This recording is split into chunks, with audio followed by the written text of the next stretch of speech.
నమస్తే, welcome to our channel.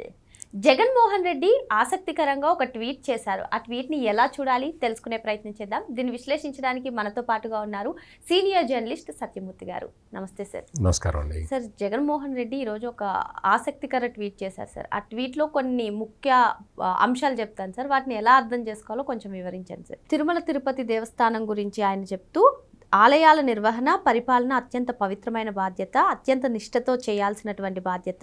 అలాంటిది TTD chairman పదవిలో నిష్కలంక వ్యక్తిత్వం, అచంచల భక్తి, నిబద్ధత, నిష్ఠ కలిగిన వారే ఉండాలి. కానీ చంద్రబాబు నాయుడు గారు ఇటువంటి బిఆర్ నాయుడు గారిని నిర్మించారంటూ బిఆర్ నాయుడు గారి మీద సార్. అదేవిధంగా ఏదైతే కల్తీ నెయ్యి అంశం ఉందో దాని గురించి మాట్లాడుతూ, ఏదైతే టీటీడీ వెనక్కి పంపిందో మళ్ళీ అదే ట్యాంకర్లను తీసుకొచ్చి వాడారు, అది కూడా చంద్రబాబు నాయుడు గారి హయాంలో అంటూ ఈ ట్వీట్లో మెన్షన్ చేశారు సార్.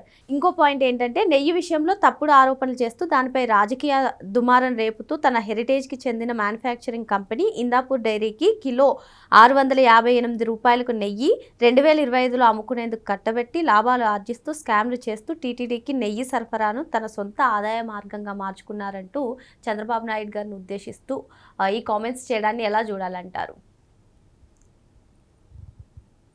2 నిమిషాలు మౌనంగా ఎందుకున్నానంటే, ఈ జగన్మోహన్ రెడ్డికి ఏ భాషలో చెప్తే అర్థమవుతుంది. ఇంగ్లీష్లో చెప్పారు, తెలుగులో చెప్పారు, ఇంకా మరి హిందీ చాలామందికి రాదు, ఉర్దూ సెకండ్ లాంగ్వేజే కానీ చాలామందికి రాదు కదా. మరి ఏ భాషలో చెప్పాలి ఈ జగన్మోహన్ రెడ్డికి?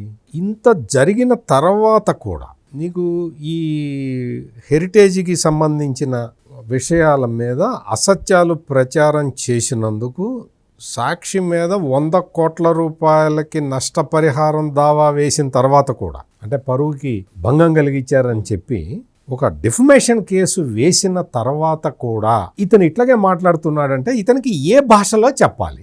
గౌరవప్రదమైన వ్యక్తుల్ని టీటీడీకి వెయ్యాలి. ఇప్పుడు ఏమైంది? బిఆర్ నాయుడు గౌరవప్రదమైన వ్యక్తి కాదా? ఆయన ఏమన్నా లడ్డూలో తీసుకొచ్చి కెమికల్స్ కలిపాడా? ఆయన ఏమన్నా కూతురికి వేరే మతం వాడిని ఇచ్చి పెళ్లి చేసి వేరే మత సాంప్రదాయాల్లో పెళ్ళిళ్ళు చేశాడా? ఆయన ఏమన్నా టీడీఆర్ బాండ్ల కుంభకోణంలో ఇరుక్కొని ఉన్నాడా? ఆయన ఏమన్నా మొత్తం అంటే కొడుకుని పంపించి గన్ పాయింట్లో కేవీ రావుని బెదిరించి నీకు కాకినాడ సెజనీను కాకినాడ పోర్టుని రాయించుకున్నాడా? ఏం చేశాడు? బిఆర్ నాయుడు ఆయన తన వ్యాపారాలు అవి ఇవి చేసుకుంటూ జీవిస్తూ ఉన్నాడు. ఆయన అంతకు ముందర బీహెచ్ఎల్లో ఎంప్లాయీగా ఉండేవాడు. బీహెచ్ఎల్లో ఎంప్లాయ్మెంటు అదంతా అయిపోయిన తర్వాత బయటకు వచ్చి వ్యాపారం మొదలుపెట్టాడు. ఆ వ్యాపార క్రమంలో భాగంగా ఆయన ఒక ట్రావెల్ క్లబ్ అనేది ఒకటి పెట్టాడు. అప్పట్లో అసలు ఈ వీసాల గురించి పాస్పోర్ట్ల గురించే చాలామందికి తెలియని రోజుల్లో ఆయన హైదరాబాదులో ట్రావెల్ క్లబ్ అనే దాన్ని పెట్టి ఆయన ఈ టూరిజం ప్యాకేజీలు ఆఫర్ చేసేవాడు. చాలామందికి అసలు విదేశాలకు వెళ్ళటం అనేది, అంటే టూరిజం కల్చరే లేదు మన దగ్గర. అటువంటిది ఇనీషియల్ స్టేజెస్లో ఆయన అందరూ ఒకసారి టూర్లకి వెళ్ళి రండి, విదేశాలకు వెళ్ళండి అని చెప్పి ఆయన మార్కెటింగ్ చేసి ఆయన ట్రావెల్ క్లబ్ అనే ఒక ఇది పెట్టి సంస్థను పెట్టి నడిపేవాడు. ఆ తర్వాత కాలంలో ఆయన TV5 పెట్టాడు, న్యూస్ దీంట్లోకి వచ్చాడు. వచ్చిన తర్వాత అప్పటి వరకు అంటే TV5లో ఉన్నప్పుడు, TV5 నడిపేటప్పుడు, TV5లో వార్తలు ప్రసారం చేసేటప్పుడు ఎవరికి ఏమీ అభ్యంతరం రాలా. మరి ముఖ్యంగా ఈ జగన్మోహన్ రెడ్డికి ఏమి అభ్యంతరం కలగల. ఎప్పుడైతే జగన్మోహన్ రెడ్డి అధికారంలోకి వచ్చాడో, ముఖ్యమంత్రి అయ్యాడో, ముఖ్యమంత్రిగా పదవి బాధ్యతలో నిర్వర్తిస్తున్న సమయంలో జగన్మోహన్ రెడ్డి చేస్తున్న అకృత్యాల మీద ఎప్పుడైతే బిఆర్ నాయుడు టార్గెట్ పెట్టాడో, ఈ జగన్మోహన్ రెడ్డి 3 రాజధానులని చెప్పి అమరావతి రైతుల్ని మోసం చేశాడో, ఆ అమరావతి రైతులకి బాసటగా నిలిచాడు బిఆర్ నాయుడు. అంటే జగన్మోహన్ రెడ్డి చేసే అకృత్యాలని అడ్డుకున్నాడు యాజ్ అ న్యూస్ ఆర్గనైజేషన్. అంతే కదా, న్యూస్ ఆర్గనైజేషన్గా ఆయన చేయాల్సింది ఏంటి? ప్రజలకు అన్యాయం జరుగుతున్నది, దళితుల్ని కొడుతున్నారు, ముస్లింలు ఆత్మహత్య చేసుకుంటున్నారు, బీసీలని పెట్రోల్ పోసి తగలబెడుతూ ఉన్నారు. ఇటువంటి పరిస్థితుల్లో మనం ఏం చేయాలి అని ఆలోచించి బిఆర్ నాయుడు ఒక డెమోక్రటిక్ నామ్స్ ఇవి ఉండాల్సిందే, ఈ సమాజంలో డెమోక్రసీ ఉండాలి అంటే జగన్మోహన్ రెడ్డి లాంటి నియంతలు ఉండకూడదు అని చెప్పి ఆయన పోరాటం చేసిన మాట వాస్తవం. ఎప్పుడైతే TV5 ఈ పోరాటం మొదలుపెట్టిందో అప్పుడు ఇదే జగన్మోహన్ రెడ్డి ఇప్పుడు మీరు ట్వీట్ చదివి వినిపించారు, పెద్ద నీతులు చెప్తున్నాడు కదా. ఇంత నీతులు చెప్పే ఈ జగన్మోహన్ రెడ్డి బిఆర్ నాయుడు మీద దేశద్రోహం కేసు పెట్టాడు. బిఆర్ నాయుడు మీద అంటే ఒక న్యూస్ ఆర్గనైజేషన్ని నడుపుతున్న ఒక వ్యక్తి, ఆ వ్యక్తి మీద, ఆ వ్యక్తి అందులో పనిచేసే మరికొంతమంది వ్యక్తుల మీద అంటే మూర్తి లేకపోతే సాంబశివరావు ఇటువంటి వాళ్ళ మీద ఏం పెట్టావు కేసులు? దేశద్రోహం కేసులు పెట్టావు. దేశద్రోహం కేసులు అంటే నీ అన్యాయాలని అక్రమాలని ఎదిరించటం అంటే దేశద్రోహం కిందకు వస్తుందా? తెలుసా జగన్మోహన్ రెడ్డి నువ్వు ఏం కేసులు పెట్టావో, ఎట్లా వేధించావో? నువ్వు కేసులు పెట్టిన వేధించిన సిఐడి వాళ్ళు వాళ్ళ ఇళ్ల చుట్టూ అక్కడే ఉండేవాళ్ళు, పక్కకు కూడా కదిలేవాళ్ళు కాదు. వాళ్ళ మీద 24 గంటలు నిఘా. ఈ జగన్మోహన్ రెడ్డి ఉన్నంత కాలం వాళ్ళ మీద నిఘా, పోలీసు నిఘా. వాళ్ళు ఎక్కడికి వెళ్ళటానికి వీల్లేదు, ఏ పని చేయటానికి వీల్లేదు. ఎవరిని కలుస్తున్నారో, ఎవరితోటి మాట్లాడుతున్నారో ఫోన్లు ట్యాపింగ్ చేసి వినే విధానాలన్నీ తీసుకొచ్చిన ఈ జగన్మోహన్ రెడ్డి ఈ రోజున వచ్చి బిఆర్ నాయుడు మీద ట్వీట్ పెడతాడా? ఏం చేశాడు బిఆర్ నాయుడు? బిఆర్ నాయుడు చేసింది ఏంటి అంటే నీలాంటి నియంతలకి వ్యతిరేకంగా పోరాటం చేయటమే బిఆర్ నాయుడు చేసిన తప్పు. అది తప్పు అవుతుందా? జగన్మోహన్ రెడ్డి దృష్టిలో అది తప్పు, సామాన్య ప్రజల దృష్టిలో కాదు. బిఆర్ నాయుడు గురించి ఇంకొకటి ఏదో చెప్పాడు. ఈ జగన్మోహన్ రెడ్డికి అంటే ఏ భాషలో చెప్తే అర్థం అవుతుందా అని నేను ఇందాక నుంచి అడుగుతూనే ఉన్నా కదా. ఇప్పుడు బిఆర్ నాయుడికి ఎవరైతే లెటర్ రాసినట్టు ఈ భూమన కరుణాకర్ రెడ్డి, ఈ Jaganmohan Reddy YCP social media దరిద్రమైన ప్రచారాలు చేస్తూ ఉన్నదో, ఆమె హైదరాబాదులో అంటే సైబరాబాద్ లిమిట్స్లో రాయదుర్గం పోలీస్ స్టేషన్లో కేసు పెట్టింది. తెలుసా జగన్మోహన్ రెడ్డి నీకు? నా ప్రతిష్టకి, పరువు ప్రతిష్టకి భంగం కలిగిస్తున్నారని చెప్పి ఆ మహిళ పోలీస్ స్టేషన్లో కేసు పెట్టింది. అది కూడా ఆంధ్రాలో కాదు జగన్మోహన్ రెడ్డి, తెలంగాణలో పెట్టింది. ఎందుకు పెట్టింది? సైబరాబాదులో ఎందుకు పెట్టారు అంటే వాళ్ళకి బలం లేకపోతే, వాళ్ళ వాదనలో నిజం లేకపోతే వాళ్ళు వెళ్ళి ఆంధ్రాలో కేసు పెడతారు. ఎందుకంటే ఆంధ్ర పోలీసులను ఏదో మన గవర్నమెంటే కదా ఉంది అని ఏదన్నా బతిలను ఆడుకోవచ్చు అని. కానీ మరి తెలంగాణలో కేసు పెట్టారు కదా, ఆ విషయం తెలుసా నీకు? ఇంకొకటి, ఇదే ఈ బిఆర్ నాయుడు మీద వీళ్ళందరూ ఈ జగన్మోహన్ రెడ్డికి సంబంధించిన వ్యక్తులందరూ దారుణమైన ప్రచారాలు చేస్తున్నారని చెప్పి ఆయన నిన్న గ్యాగ్ ఆర్డర్ తెచ్చుకున్నారు. గ్యాగ్ ఆర్డర్ అంటే ఆ విషయం మీద ఎవరు మాట్లాడకూడదు. ఈ జగన్మోహన్ రెడ్డి చట్టాలని ఉల్లంఘించటాన్ని ఒక అలవాటుగా చేసుకున్న వ్యక్తి. చట్టం ఉల్లంఘించటం హీరోయిజం అనుకుంటున్నాడు. నేను రప్ప అందరినీ నరుకుతా అని చెప్పటం హీరోయిజం అనుకుంటున్నాడు. గంజాయి బ్యాచ్ని ప్రోత్సహించటం హీరోయిజం అనుకుంటున్నాడు.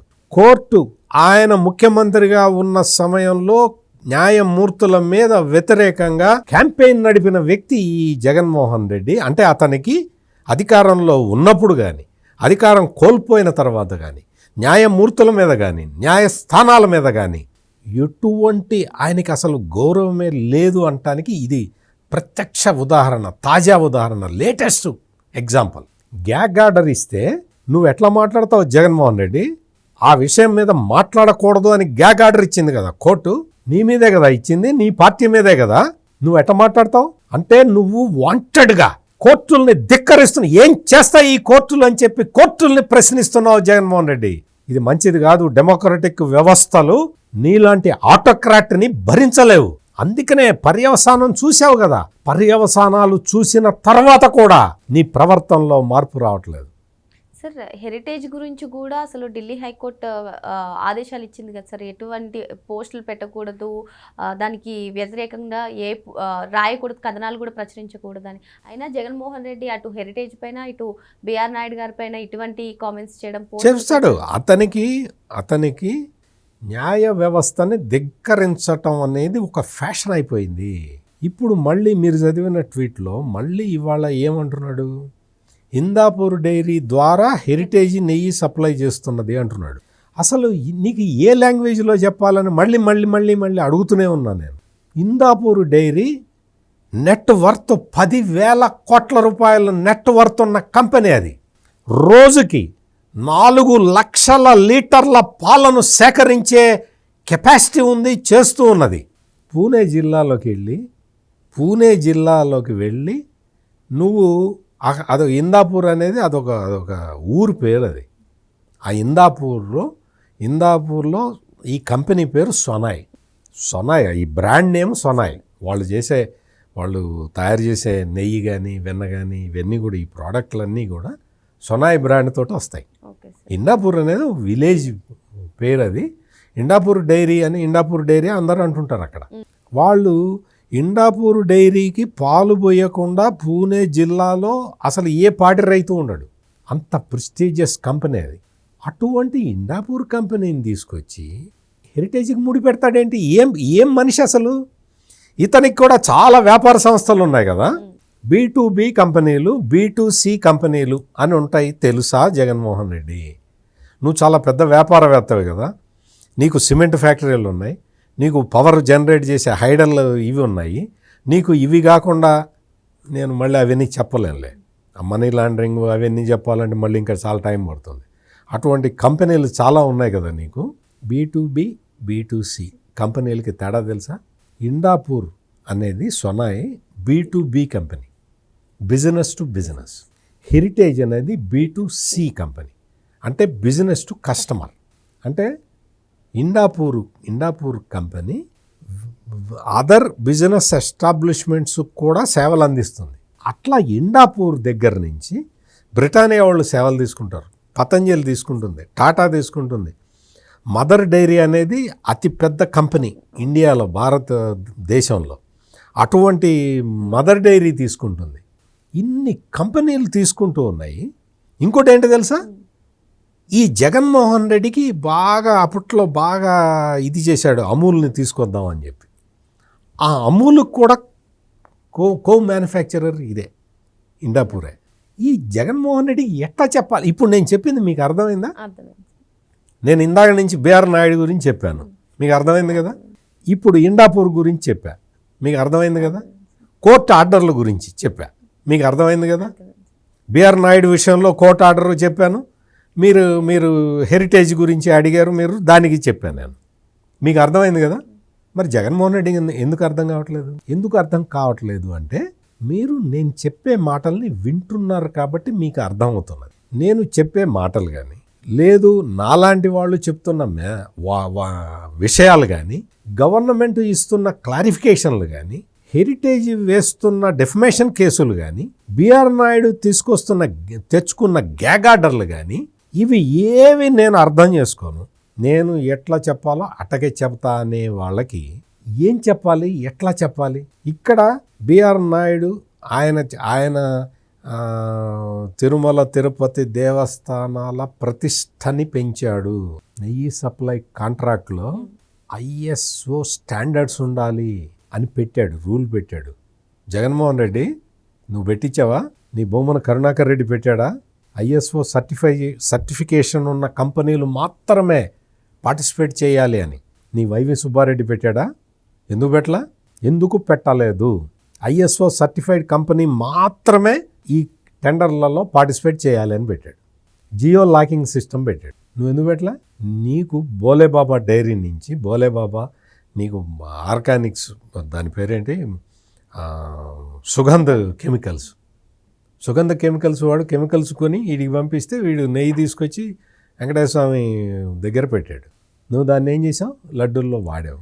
ఇటువంటి కార్యక్రమాలు చేసిన జగన్మోహన్ రెడ్డి ఈ రోజున మళ్ళీ వచ్చి ఏమీ తెలియని ఒక అమాయకుడిలాగా మాట్లాడటం, ఇటువంటి ట్వీట్లు పెట్టడం, ఇది చాలా ప్రజలందరూ కూడా చాలా గ్రహించి, అంటే ఇతను జగన్మోహన్ రెడ్డి లాంటి వ్యక్తి రాజకీయాలకి పనికొస్తాడా పనికిరాడా అనే విషయాన్ని ప్రజలు అర్థం చేసుకోవాలి. మరో అంశంతో మళ్ళీ కలుద్దాం. Thank you sir. నమస్కారం.